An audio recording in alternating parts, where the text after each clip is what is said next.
Joined the military right out of high school at the age of 18. I turned 19 in boot camp as a Marine. Got to deploy overseas with the 24th MEU and ended my career with the last 12, 13-ish years in special operations and special forces.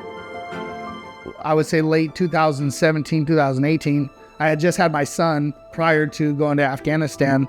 As I went on that deployment, I returned. I started to really have a lot of very traditional PTSD type symptoms starting to emerge. Things that startled me. I was starting to be very antisocial, which was unusual for me. So I start seeking out therapy. To say I was disappointed, it would be an understatement. My therapist would be like, hey, are you sure you don't want this? Oh, we have a drug for that. Oh, we have a pill for this. And they wouldn't stop. They just didn't stop. And so I quit therapy. And I know that that's not the right answer. And so I was sharing these experiences with my buddies. One of them suggested I should try to go garden. And they found a lot of therapy in gardening. And I was just like, I'll try anything at this point. I'll give it a shot. I think that one summer really kind of started to shift and change my attitude towards everything. The plant started to flower, and I started to get all these terpenes, these aromas from this plant, and I felt a physical change happen, and I started to have less mood swings. Now, it didn't go away completely, but traditional therapy I did had zero effect, and now interacting with this plant, I could tell there was healing going on. It was really profound. Being somebody who has PTSD and having a lot of friends who've been diagnosed with PTSD, I quickly found that it was a viable solution for treating symptoms that arose from PTSD, namely like hypervigilance, insomnia, and inability to get adequate sleep. If it can heal me, then it can heal others. And if there's an alternative to opiate, I'm going to help. Beyond that, in order to deal with the issue of illicit cannabis, we probably weren't going to be successful by enforcing the problem away. If we wanted to eliminate the violence that was being cohabitated by illicit cannabis production, then given the parameters that cannabis has, which is that it's at least as safe, if not safer than alcohol, it has a large enough use space, which means you're never going to get rid of the use space. The safest thing and the most prudent thing to do if you really want to solve the issue of having narcoterrorists involved is to legalize it. We're in the final stages of creating the ethanol distillation lab. And the distillation skid will make distillate, which is just distilled cannabinoids. And so it'll be a jar, looks like honey, which is, in the anywhere from like 90 to 97% THC. We'll make that in bulk, and then through that, you can make your vape carts and use it for edibles. You can infuse it into joints. We also have a C1D1 booth, which is a hydrocarbon extraction skid. And depending on what product we're aiming to make, we'll do some post-processing and either make your sugar, your batter, your diamonds, your crumble, or any other type of concentrate that you can see on the shelf today. I mentioned making the vape carts before. Those vape carts are not easy to fill. When I was building the company out, I started looking into automation because it would just take tons and tons and tons of people to sit there and hand fill those things all day. If there's something that I could do on my end to bring the price point down, utilizing automation where automation can be used, I'm all for it. And so, during my research, I came across XYLEM. Looking into all the different types of cartridge filler equipment that's out there, I thought they had the best one out of what they all do. And the price point on those things, I'm just like, yeah, you guys are on the right track. So I purchased one of their XYLEM 3 cartridge fillers.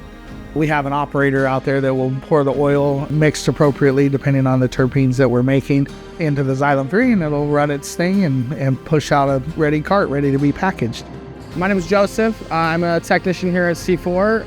When I first got introduced to the XYLEM, made about 10,000 carts, I think, my first run, and it definitely allows us to produce a large amount of carts very fast. We wouldn't be able to meet up with demands without the XYLEM, I would say. Just because, we can easily make 8,000 to 10,000 carts in an 8-hour shift, especially with the XYLEM, it caps them as well, all in one. So, if we were using the Thompson Duke, we would then have to go back through and cap each one individually, which even if we were able to fill that amount in that time, the capping would take a lot of time as well. It's gonna have to go that way. Every company is gonna have to go to a space where they're putting all of their labor force into the bottleneck of whatever it is to be able to produce enough product to be able to stay afloat.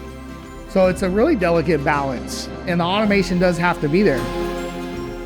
You know, one of our newest pieces of equipment, the Y1 made by XYLEM, we're really excited about that because the injected pre-roll, the donut style or hash hole style of joint is a very popular one. They're way better than a normal joint. Get a better high. The paper burns like it would for a normal joint.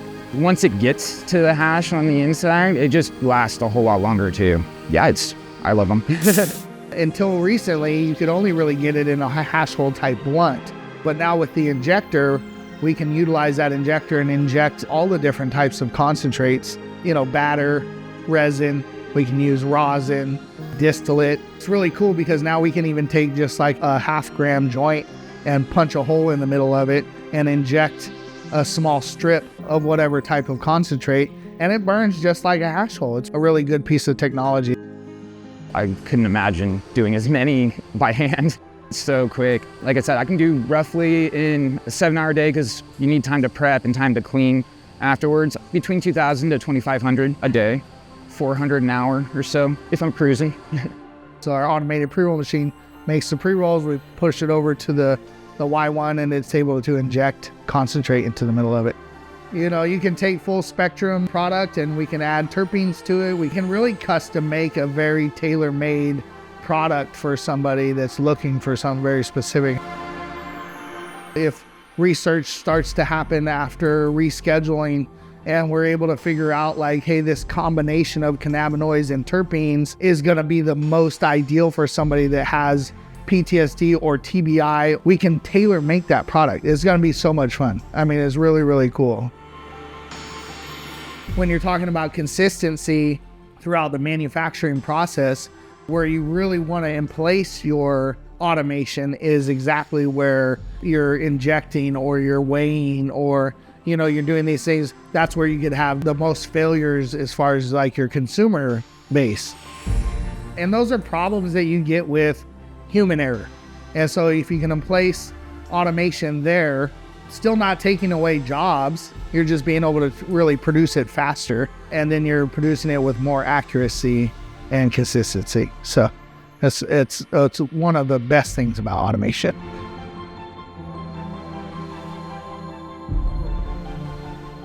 You know, we haven't automated the packaging side of it, but that's where I'd like to use my labor force, is where, you know, it's best used is the final stage of packaging.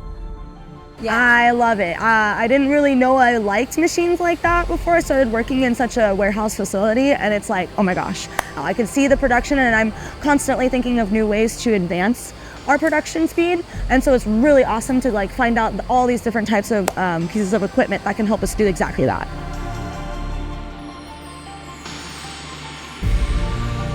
I want to create a successful business in this industry, utilizing all of the things that I've learned throughout my life and my experiences in the military and with business, and include these younger kids. A lot of the kids that work here, this is their first time ever having a real job. All of them have worked their butt off, you know, whether it be for trimming during garden season, you know, up on the hill, or, you know, odd-end jobs. You know, they don't have any technical skill training. They don't have any formal education on anything, but they can come in here and work on something that they're passionate about. I could teach them how to use hydrocarbon extraction. I could teach them how to use this equipment. I started at the ground level as a packager and stickering technician, and I was going to originally be trained to go onto the joint rolling machine, but they needed somebody to be in the hydrocarbon booth, so I ended up taking the position. Super excited about it, did as much research as I could on it, and then started running it. If we can get these kids trained on this stuff, on a new emerging industry that will soon be federally probably legal, I mean, they're gonna have opportunity all over the nation. They're gonna have a skill set that now industry, people that are getting into it will want, and they'll be able to go support themselves anywhere. I think my value being seen here has really motivated me to want to continue to do more and be a part of it. And now at this point, the warehouse is it's like a family. Yeah, it was my favorite thing I've ever done for work in my entire life, and that's why I've worked here the longest. And so I think that's what's important also about utilizing technology, because as the industry does start to grow, a lot of the processes that we use to make the products are hands-on processes. So we do need technology to catch up and automation to catch up, so we can utilize machinery to do a lot of the work that is bottlenecked by doing hand work right now. Those machines are going to need people to operate them and work on them and tune them in and dial them up. So I think it's really been valuable for some of these employees to be able to learn these different and new trades, doing them safely. One of my long-term goals for this company is to be one of the first, if not the first, company that supports veterans with a cannabis product. And so if rescheduling or descheduling does happen, which it should here in the near future, I'd like to be part of the journey and provide a cannabis infused product to veterans that experience PTSD and TBI.